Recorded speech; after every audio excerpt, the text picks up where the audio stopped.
The Galactic Council Hall Prepare for the floated mission like a ahead. giant We ring of must silver not above a fail. quiet blue star. Inside it, thousands of delegates from hundreds of worlds gathered in curved rows that rose higher than any stadium. Built on Earth, they sat in calm silence as the speaker for the council stepped forward. Her long robe shimmered in many colors as she raised her hand for attention.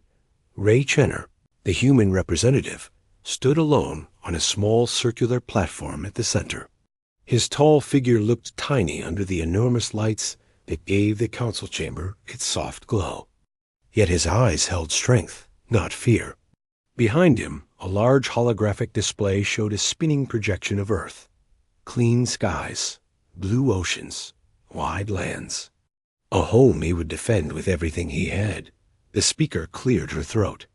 Her voice echoed across the chamber. The vote on the future of Earth would begin. The council had debated for months. Many worlds claimed that Earth had grown too fast and too bold. Some claimed that humans acted without enough caution compared to the older civilizations. Others respected human courage, but feared what ambition might bring in a few centuries. No one accused humans of wrongdoing, yet the worry spread quietly and deeply. The proposal was simple. Earth would be exiled from the shared space routes, removed from all trade stations, and restricted from joining any exploration beyond its star system.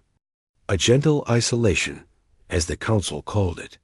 Not harmful, but controlling. A boundary around an entire species. Ray waited with folded hands while the delegates raised their voting orbs. The final light flashed. The decision was complete. The speaker announced the result. The council had voted to exile Earth. A soft wave of whispers filled the chamber. Some showed regret, some relief, some curiosity. A few even clapped lightly, as if they believed the decision would protect the galaxy from the unknown future of humanity. Ray did not bow his head. He did not plead. He simply nodded once, thanked the council for allowing him to speak, and turned away. As he walked down the long corridor that led to the transport bay, several delegates avoided his eyes. A few reached out with awkward sympathy. One or two gave him a respectful nod. Ray accepted everything calmly. He had been prepared for this. Back on Earth, news spread within hours. People gathered on streets, rooftops, parks, and stations. Screens across cities and villages showed Ray returning. His calm expression surprised everyone who expected anger or fear. When he stepped out of the diplomatic ship and stood before the Global Assembly chamber, millions watched him live. He gave one simple message. Humanity would not argue with the decision, nor would it wait to be told twice. If the galaxy wanted Earth isolated, then Earth would take that isolation and grow stronger inside it. If they were pushed away, they would set their own direction. They would build, learn, and rise without asking permission again. Tom, a systems engineer in a solar research lab, heard the words while standing between rows of equipment. The message lit a spark inside him.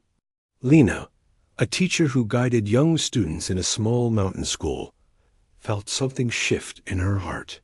Aiden, a farmer on the green plains of the West, looked up at the clear sky with new determination. Across millions of homes, the same thought took shape. They had been cast aside, not for harm, but out of caution. Humanity could turn caution into motivation. Earth's leaders called a worldwide meeting. They decided on one unified plan. Humanity would begin a project called the Path Beyond. Since the galaxy had barred them from its routes, they would create their own. They would build engines strong enough to glide across the void without depending on any border the Council controlled. They would construct deep space habitats that could travel like moving mini-worlds. They would push science forward not to impress the Council, but to push humanity toward a future shaped by its own effort. People of every age and skill joined the mission. Research centers came alive with long unseen energy. Factories that once made simple machines now designed magnetic wave reactors. Oceans carried floating platforms where engineers tested new propulsion ideas. Mountains held underground labs built to study strange particles found in Earth's upper atmosphere. Humanity moved like a giant organism waking from a long sleep. Ray worked beside everyone, not above them. He traveled from city to city, speaking plainly and honestly. He encouraged people not to feel bitterness toward the Council. He reminded them that Earth's greatest strength was unity during challenge. He spent long nights studying reports, designing diplomatic models, and analyzing star charts that mapped directions no Council ship had dared to explore. 2 years passed. Earth changed. The first major achievement was the Horizon Engine. It was a smooth, white device with rings of soft blue light that spun inside like a slow heartbeat. The engine could bend particle waves around a vessel and glide through the vacuum with no friction. This allowed ships to reach speeds that stunned even Earth's own scientists. Tom had helped design the core. He still remembered the night his team activated it. The entire lab filled with a warm surge of energy and a soft sound like a deep breath. They had created something beyond expectations. Next came the world seed habitats. These were massive cylindrical stations with green inner fields, flowing. Rivers, artificial sunlight, and quiet homes that felt as real as any place on Earth. Lena took her students to visit one before its first flight. The children ran on the curved floor that rose upward like the inside of a giant wheel. Their laughter filled the station with life. Lena realized that humanity would not only survive isolation, but flourish in it. Aiden's contribution was quieter, but equally important. His farming cooperative developed soil cycles that produced crops inside zero-gravity pods. Food became lighter to carry, easier to store, and healthier. His techniques spread across Earth and soon became a standard for all off-world habitats. While Earth worked, the Council watched from afar. Reports reached them that humans had made surprising progress. A few delegates wondered if exiling Earth had pushed them to greatness. Others whispered that the Council might have underestimated them. The debates grew warmer, but no one took action. The Council preferred to wait. Then humanity completed its final step. They built a fleet. The fleet was not designed for battle. It had no aggressive purpose. Each ship was elegant, calm in design, and polished with a quiet silver shine. The Horizon Engine powered every vessel.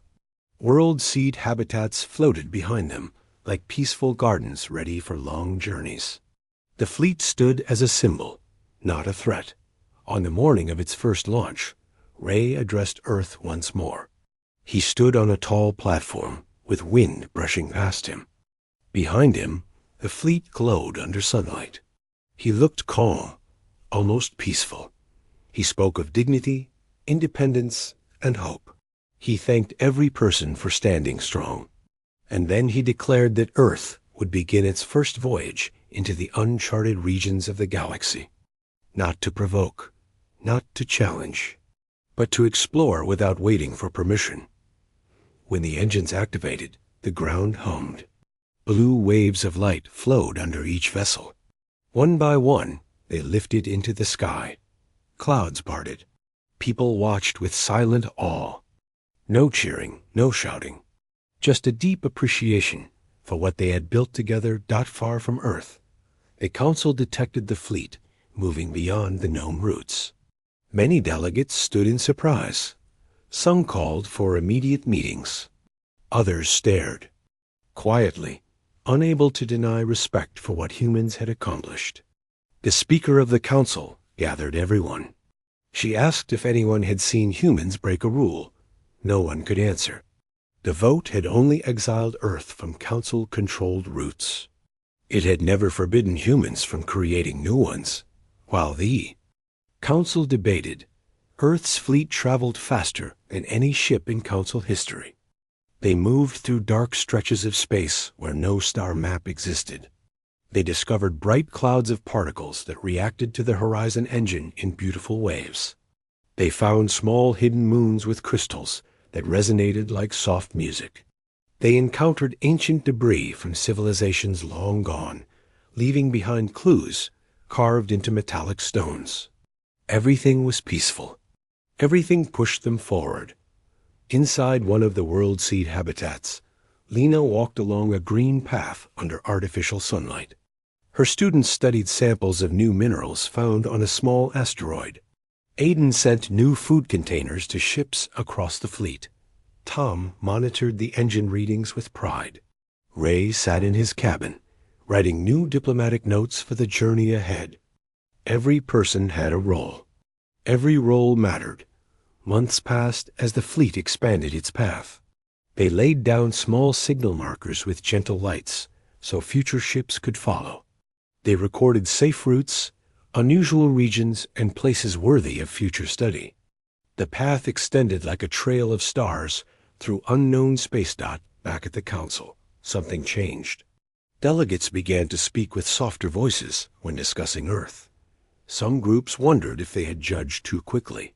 Others admired the discipline humans showed. A few even asked whether the council should invite Earth back to open discussions. One day, Ray received a message from the council. It was short and polite. The council wished to discuss future relations. Ray smiled when he read it. He gathered.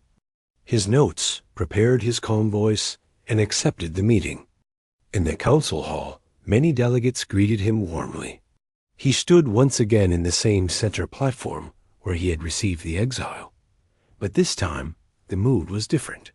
The speaker asked him a simple question.